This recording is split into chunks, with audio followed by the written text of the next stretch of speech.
update naman tayo. So, last September 2023, yung last update ko dito sa Tala na nag-withdraw po tayo dyan ng offer sa Tala and shinare ko po yun sa inyo. Last year pa yun. So, magwa 1 year na pala na hindi ako nakapag-update dito sa Tala. But anyways, this time, mag-update tayo kung kumusta na nga ba si Tala. So, i-clarify lang natin yung mga things na lagi nating concern regarding Tala. So, we know that Tala Loan App is very well-known loan app talaga yan. And isa siya sa legit loan app na masasabi natin. Lagi ko naman yun sinishare sa inyo what is the truth about Tala Loan App. Kung bakit may mga parts sa kanya na hindi ko siya gusto and hindi ko siya nire-recommend. Patong legitimacy check lang din naman. No? Si Tala po is SEC registered po. Accredited po siya sa CIC. Anyways, Tala is one of the recommendable loan app for others. So for me, to be honest lang ako ha. So, Tala is legit of course. Ang maganda kasi sa Tala, walang tumatawag na customer service, walang nangungulit, and talagang legit tong app na to, tong loan app na to. Ang ayaw ko lang talaga sa Tala, is yung interest rate niya. So, natataasan na po kasi ako sa 15%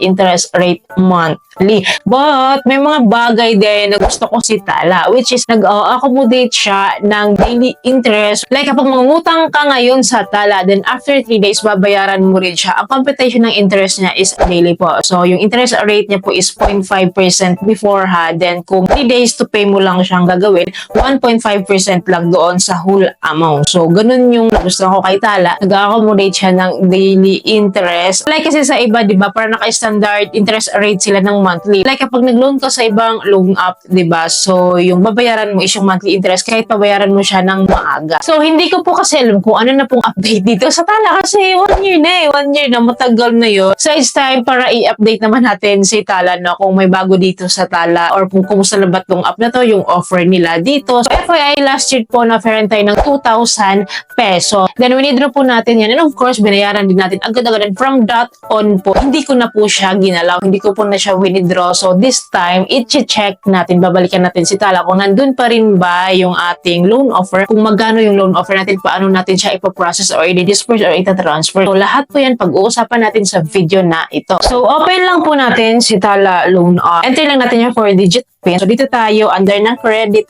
So, click lang po natin tong view borrowing history para makita nyo na nakapag-loan tayo dito last year. So, ito nga po siya, 2,000 pesos. So, kung nakita nyo dyan, September 2023 pa yung last loan ko dito. Ito lang yung history ko dito, yung borrowing history ko dito, no? Balik tayo sa dashboard and then, click lang po natin tong view my Tala limit. So, 2,000 pesos pa rin kahit nakapag-loan na tayo before. But, ang good thing nito, hindi siya nawala. Hindi nawala yung offer ko dito. Click lang natin yung borrow again. So, titingnan natin kung ano yung process ni Tala ngayon. So, nakalagay po dito na we need to permit daw this one, yung call data, contacts, SMS data. So, hindi po siya naka-permit. So, punta lang tayo sa settings and then i-permit lang natin itong mga to. So, balik lang tayo sa dashboard, no? After natin inalawad yung mga permission na kailangan nila. So, click lang ulit natin itong borrow again. So, it says here po na what would you like to use your cash for? So, may mga pagganito pa pala si Tala, no? So, lagay lang natin personal expense. And then, what kind of personal expense is this? So, lagay ko lang po yung general expenses or others.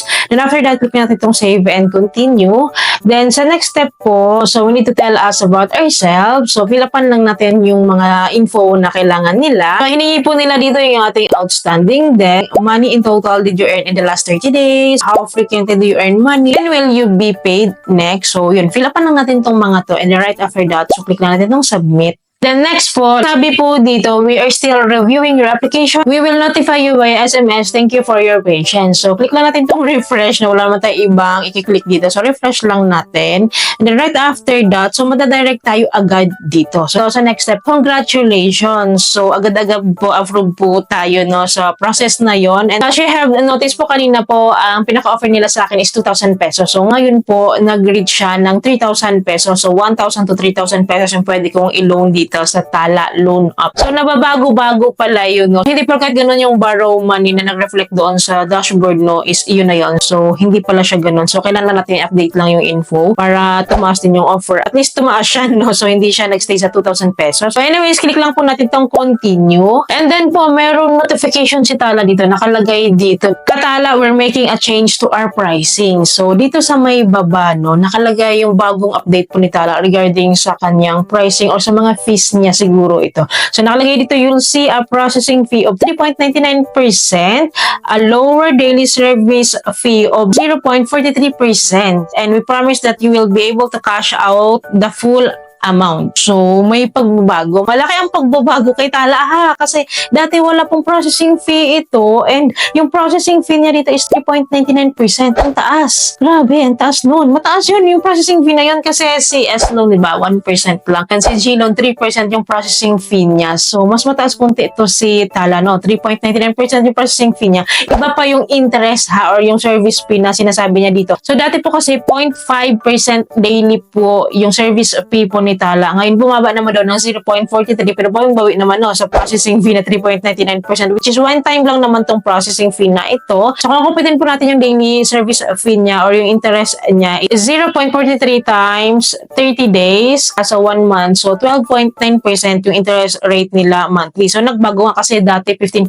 monthly eh. But, hindi ko lang gusto dito. Yung processing fee pantaas siya. Kasi ko lang nagustuhan dito yung processing fee. But anyways, exit lang natin to. At least meron silang pa-notification dito, di ba, bago tayo mag-proceed. So, anyways, isagad natin ng 3,000 to. And then, i-click po natin tong continue. So, kung i-drag po natin into day 15 lang po, no? Day 15 yung pinaka-minimum amount of payment terms po kasi dito ni Tala. So, sa 3,000 pesos po, meron pa rin siyang one-time processing fee na 119 pesos. And yung service fee niya po is 0.43% daily po ito, which is 193 pesos po sa 15 days. So, as you can see, sa total payment po niya, umabot po siya ng 3,312. So, kung kukumpitin po kasi natin yan, no? So, 3,312 minus 3,000 pesos is equals to 312, di ba, yung kita nila sa atin. So, kung i-divide natin yun sa 3,000% is equals to 10.4%.